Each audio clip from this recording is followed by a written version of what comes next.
if you have an interest in horses and love learning more about horses, the horse industry, teaching, or even managing your own horse business, then you're in the right place.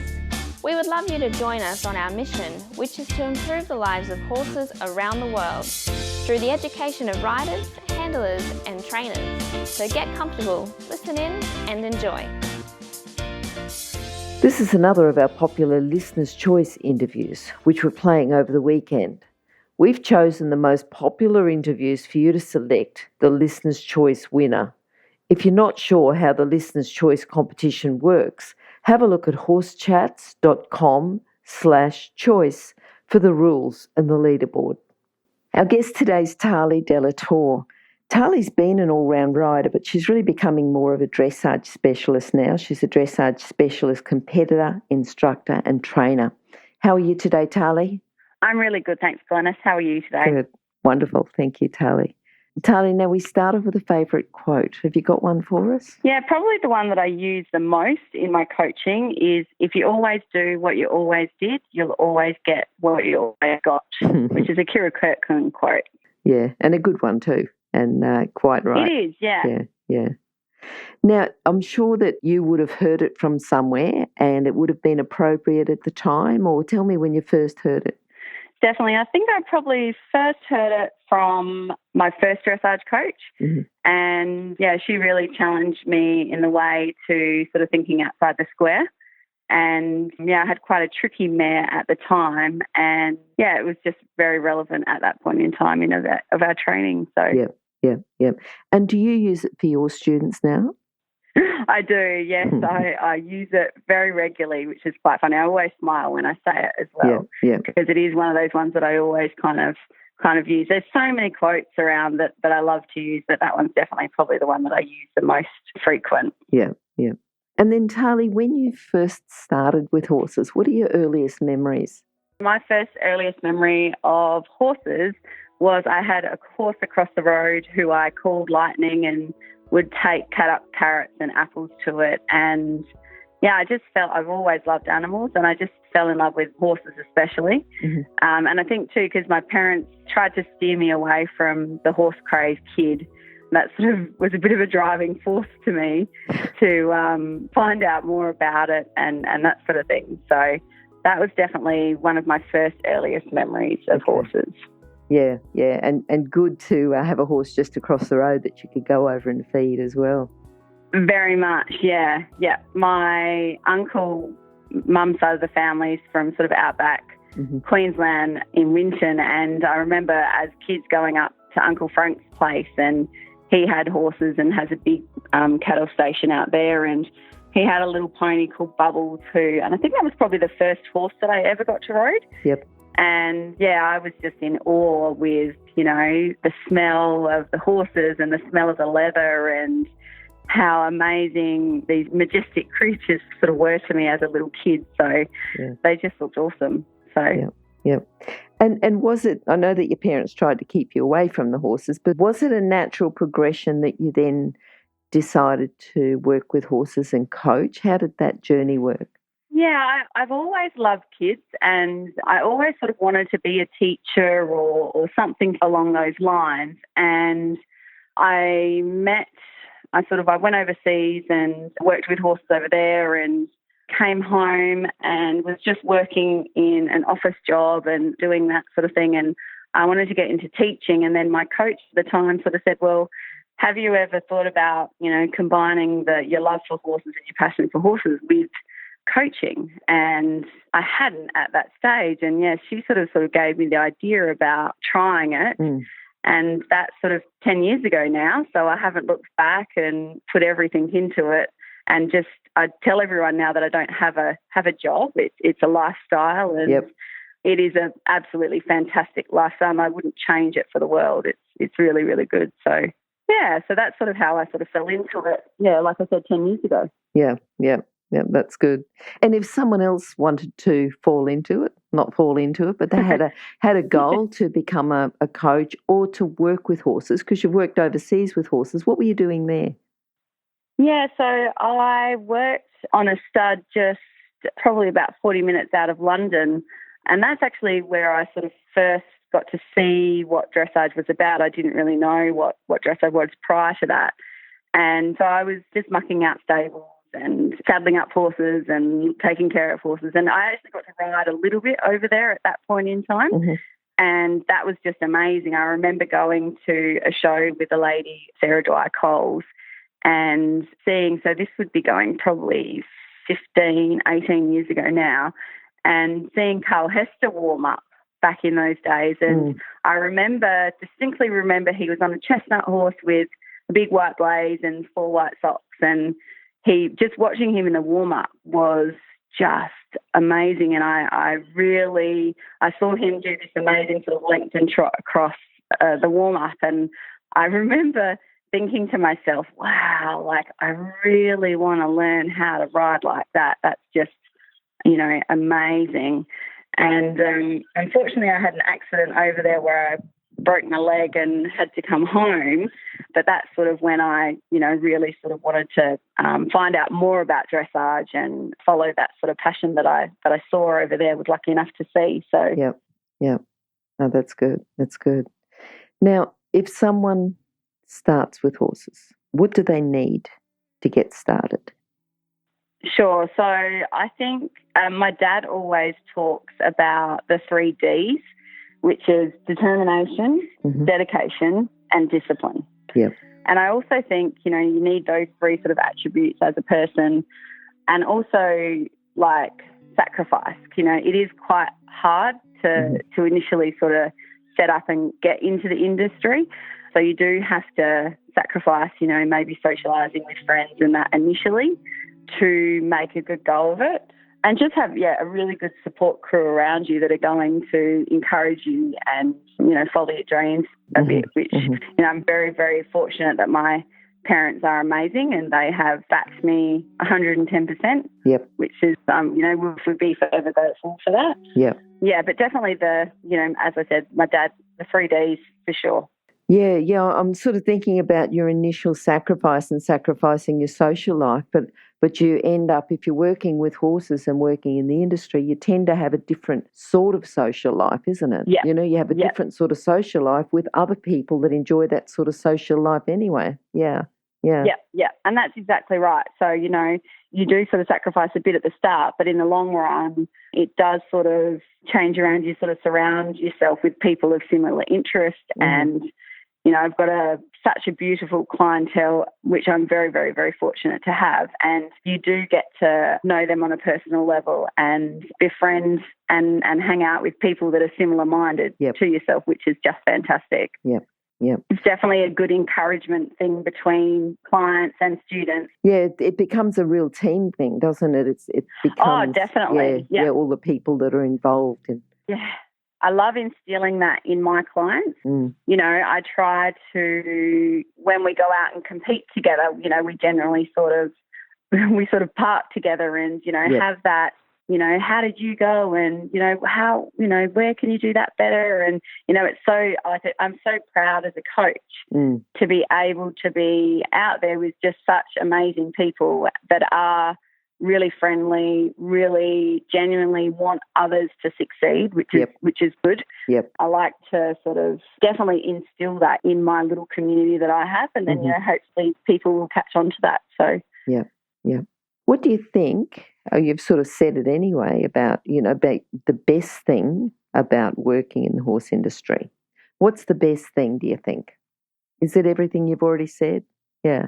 No, well, there are so many things. Like, I love the fact that I get to work outdoors. I love the fact that I get to work with amazing horses every day, amazing people every day, and that I'm constantly learning and being challenged on a daily basis. Like, there's not a day that I go outside and I haven't learnt something or been a part of someone's journey where they've enjoyed a session and finally got a breaking through a light bulb moment in, with horses, and, to be able to be a part of that, of someone else's journey, that's a pretty amazing experience to have and be. So I just love it. I couldn't imagine life any other way. I could, there's no way I could go back to a 9 to 5 job. I'm just very, very fortunate and blessed and forever grateful for being able to do what I do. So, yeah. Tarli, tell us about, you've said your parents really back you a lot. Who else has helped you? Yeah. My influences of my life in my horse career, and I think, once again, it could be the 5-year-old that comes for their very first riding lesson and the beaming smile on their face. To me, that's an influence because, I always try to never lose sight of why I do what I do and to remember what it was like to actually, why do I like horses? To go back to those really early memories and think about that on a daily basis is a pretty cool thing. I definitely feel like my influences with my personal riding career, my biggest one would definitely be my current coach, who's Nicole McGoffin. Mm-hmm. She pushes me beyond my belief, and yet she still has belief that I can do it. And, I just, every time, because obviously she's in Queensland and I'm in Adelaide, so she only comes sort of down every couple of months. So just when I think she's raised the bar, the next time I see her, she's raised the bar again. And, she's just constantly challenging me and I love it. And I also really like how we have got a really strong friendship as well. And yet we can still, when it comes to the 60 by 20, it's business. Yep. And then we can have a bit of a laugh and a joke on a personal level as well. So that's kind of, I really like that. Mm-hmm. Yep. Mm-hmm. That's good. That's good. And important for a coach, isn't it? To say, hang on, this is business. You're paying me to do my job. Definitely. And I'm here to do my job. I'm happy to be your friend. I'm happy to do all the social thing and everything else, but you're paying me and this is my job. Yep. And I was always taught, early on in the piece, when it comes to business, you have clients and you don't have friends.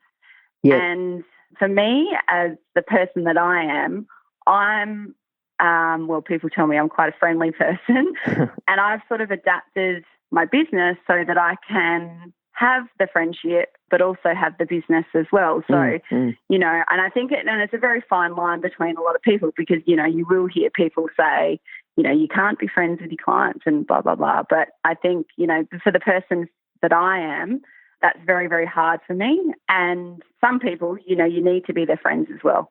So you need to know what's going on at a personal level to be able to help with their riding and training as well. Yep. No, that's good. Now, what about horses though? Have you got a particular horse that you'd like to talk about or a couple? Yeah, so I've currently got 6 horses. So I have 3 school horses, which are used for the business, and 3 of my own sort of personal horses that I compete on. By far, and you love them all for different reasons. I always get asked by the kids' parents, do you have a favourite child? I'm like, no. But the one that's definitely stood out a million times over would be Alfie. Mm-hmm. He's 18 years old now. I bought him as an 8-year-old, and he was sort of my first real serious dressage horse. Yep. And the reason why he's influenced me the way that he has, I swear this horse can talk. In the early days, I would hit the deck a lot and he would turn around and sort of give me the look of get better, sweetheart.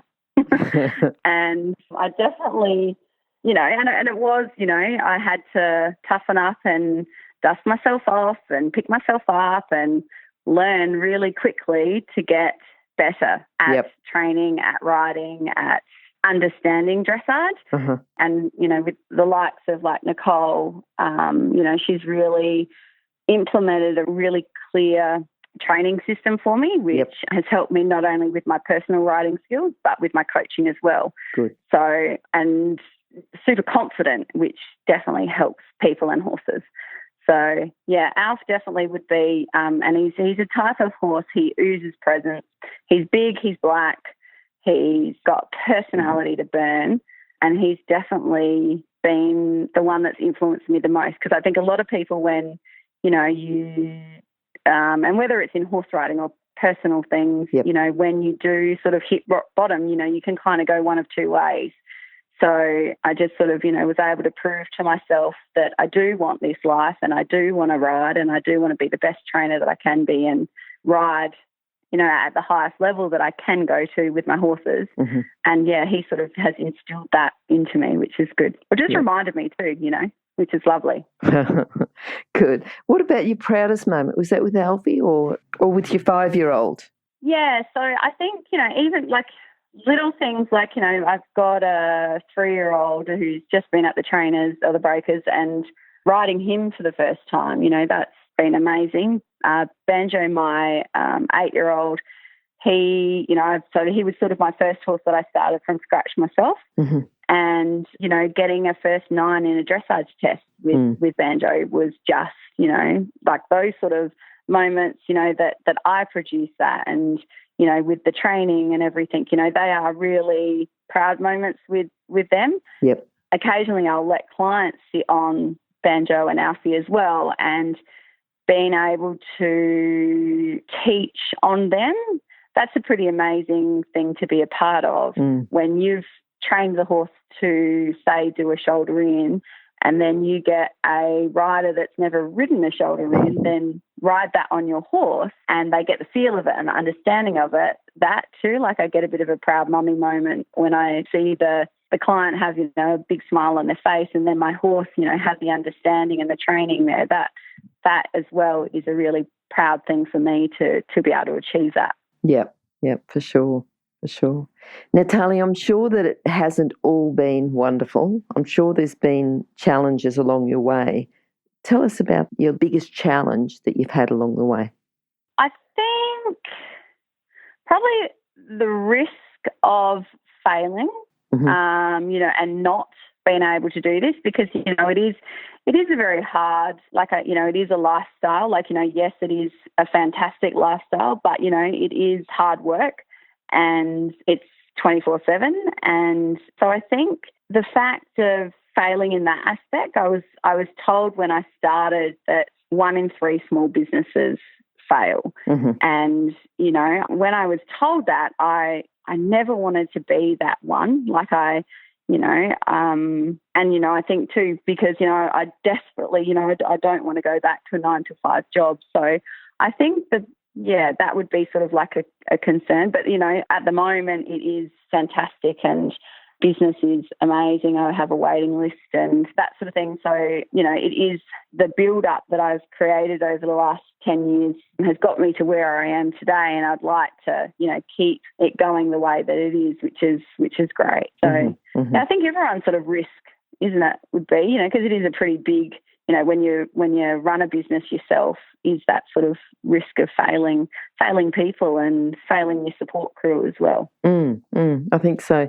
So for someone who's, because you learn to coach, and that is great if you're going to walk into a job, but when you tackle on a new career plus starting your own business, of course it's challenges. But if someone else is going to do that, what would you advise someone then that was about to take on that type of challenge, starting a new career and starting a new business? Yeah, I would, if you're fortunate enough, which I was at the start, to be guided by someone. Mm-hmm. So, if someone you can, if your current coach at the time would be willing to guide you a little bit, that would be, just to take you under their wing, that would be a good little insight. I remember when I first started, I would just go and watch as much as I could and learn, which I still do today, just go and watch lessons and learn from things and never be closed-minded. You have to be a very open-minded sort of person to be in this industry and be very honest. So honest to yourself, honest to your clients. Yeah, so my biggest advice to people would be that wanted to start out in the industry, just seek help first. Mm-hmm. It's not like I would never recommend people, if they had a permanent position in something, you couldn't just quit your job and just be like, okay, I'm going to be a horse riding instructor today. It doesn't really work like that. But I think, through the support of EA as well, go out and find some local coach educators that you can learn from to further your skills, definitely. And just watch and learn, absorb. And I think that's another thing. Once you become qualified as an instructor, that's your first qualification. It doesn't mean that you know everything. That just means that you know enough to be professional, to start, but then you've got to keep learning. Yeah. Yeah, absolutely. And never, you never shut yourself off to learning something new. Like I said, sometimes the 10-year-olds teach me something in a day and I'm like, oh, cool, wow, I hadn't thought of it like that. And, so you can never, ever be completely know everything about horses. I remember Sandra Pearson-Adams, who I was fortunate enough to work with in the early days, she always used to say to me, it takes 3 lifetimes to learn how to ride a horse. And I often think about that because, if it takes 3 lifetimes to learn, how long does it take to actually learn how to coach someone? Yeah, so just, be open-minded and go and watch things. And it doesn't just have to be the discipline that you're interested in either. Go and watch some Western, go and watch some natural horsemanship, go and watch some show jumping, and listen to, go and watch different presenters. We're lucky enough in this country now that we get some amazing we have some amazing coaches Australia-wide, which, often are at the Equitanas and things like that. But, go and if you get the opportunity to go and watch some international presenters, do it. Yep, for sure. Because you never know what you learn. Well, that's right. And you always go with an open mind. You're going to pick up something. Absolutely. Yeah, definitely. If you're an equestrian coach or a horse riding instructor, or even if you aspire to be one, have a look at the free video series for horse riding instructors on the Horse Chats website. Go there now, have a look, horsechats.com. Now, thinking about yourself as a coach, what's a common fault that you see? You've got a new rider or you see horses at competitions and riders at competitions as combinations. What do you think, is just something that you often see and you're often asked to fix? Yeah, so on a rider's, more the rider psychology, I think, and for human nature, we tend to doubt ourselves a lot. So I try to, and I know personally as well, how much doubt was created in the early stages of me versus now, the confidence I have in my understanding of the training and that sort of thing. So that's what I try to instill in my clientele that's why I'm apply the keep simple stupid, so that, they do have a good understanding of, what they're asking for. Probably the most common fault that I see is the lack of understanding of contact, which is definitely, I feel, a lack of looseness through the horse's body. So Nicole definitely has, everyone's sort of, I guess, passionate about one thing, and hers, fortunately for me, is looseness. And Alf too, he's quite short in the body, so he's not so strong at being supple through his body. So, I had a bit of a triple whammy with those guys. So definitely trying to work on suppleness laterally and longitudinally to help with the contact. Everyone's, wants the pretty outline and all of those sort of things. But I think once they work on the softness through the horse's body, then the contact itself gets better. So, it's not, gone are the days, oh God, I remember back pony club days, to get the horse on the bit, you just sort of, I don't know, this horrible, pull their heads in. And that's what, a lot of people were trained sort of, 30 years ago. Thank Christ, we've come such a long way as a human race with developing horses that, it's not done that way now. So I try to instill, with the contact, getting looseness through the horse's body to establish a better contact in the rider's hands. So, and it's lack of knowledge, isn't it? Because people who don't understand dressage or don't understand horses, they talk about, those horses that tuck their head in, and they don't realise that it's really coming from behind, and there's so much more than just tucking their head in. It's a lot of other things as well. Yeah, definitely. And I think too, it is that lack of knowledge that then creates doubt in riders, and then there's that doubt that in the understanding of the training. So our job as coaches is to give the clients the knowledge so that they understand the training of working the horse correctly from the back end to the front end through a loose body. So it's not, like I said before, it's not just about pulling a horse's head in anymore, thank gosh. Yep, for sure, yeah. Yeah, and you start to work on everything else, and all of a sudden, the horse gives the appearance of not tucking their head in, but, if you work on everything else, then that all just comes together. Yep. Yeah, definitely. Yeah, for sure. Tarli, tell us about a book. Have you got a book that you use yourself as a basis or one you can recommend to our listeners? Yeah, I always refer, and I often hear myself saying, referring clients to getting The Principles of Writing. Yes. Which is, it's just one of those books. And I remember when I first got it and read it, and I just thought, wow, this is amazing. And then I read it again probably about 2 years later, and I understood so much more. Yep. So I think it's one of those books where, it will keep teaching you things. The more you learn, go back and read it again, and you'll be like, oh, cool, I get that a little bit more. And I definitely feel that, that's definitely the one that I recommend to my clients the most, and I refer back to it a lot. So that would be the one that I would recommend for sure. It's certainly a very well-written book, and it'd have to be one of our most recommended books as well. Oh, is it? Yeah. Oh, there you go. Yeah, for sure.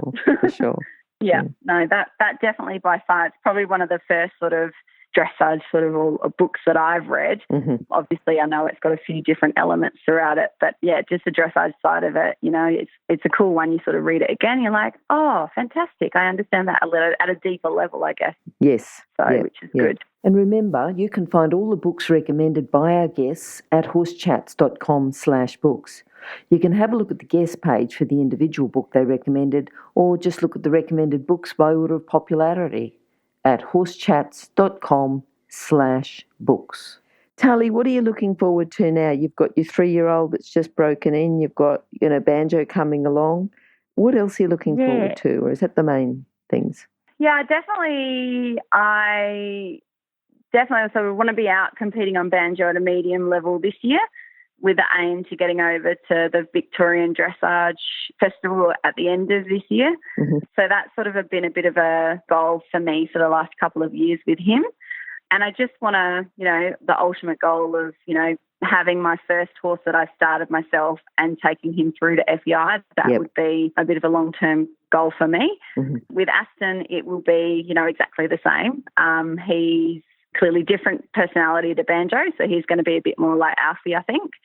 So I'd like to just sort of see, we'll see how he goes with the young horse classes. I'll just sort of play that one by ear. So if he's ready mentally and physically for them, I'd like to give them a go here in South Australia.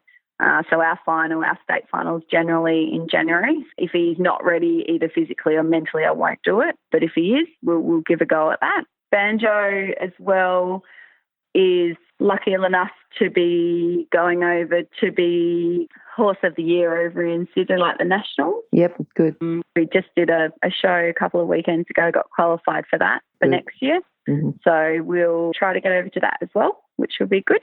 So I just really want to sort of get him sort of interstate a couple of times, which would be nice. So that's a bit of a goal for me. Okay, that's great. In the future. Good. We look forward to hearing from you and knowing how brilliantly he's gone. That'll be good. Thank you. All right, Tarli, would you like to summarise your philosophy with horses now, just into a couple of sentences, into a message for our listeners? Yeah, I guess don't ever lose sight of why you started. Like, I think along the way, we can sort of alter things a little bit, but just don't ever lose sight of that little girl that had that ridiculous passion and nagged her mum and dad to just go next door to see the horse, or cut up carrots to go next door to see the horse, or don't lose sight of her, because she's a force to be reckoned with, I think. Yeah. Okay, now Tarli, how can people contact you? So my company is Bluestone Equestrian Centre, so probably best, we've got a Facebook page. Message me through there. That would be the best way to contact. Okay, and just if you've missed it, those details will be on horsechats.com/Tarli DellaTorre, or just go to horsechats.com and search for Tarli, Tarli, and you'll get those details. Tarli, thank you for the call today. It's been very good talking to you. I've certainly enjoyed it. I look forward to following you and seeing how you go with your horses over the next, year, many years, and look forward to talking to you again soon. Thank you so much for your time, Glenys. I really appreciate it. That's okay. Bye-bye. Thank you. Bye. Now, if you're still there, you probably know that I'm absolutely passionate about education within the horse industry. That's why I host this podcast. My other venture is Online Horse College. Have a look now at onlinehorsecollege.com and I'll see you over there. Remember that our comments and instructions are general in nature and do not take into consideration your individual horses or your individual ability and circumstances. If you enjoyed this podcast, then please leave your comment below.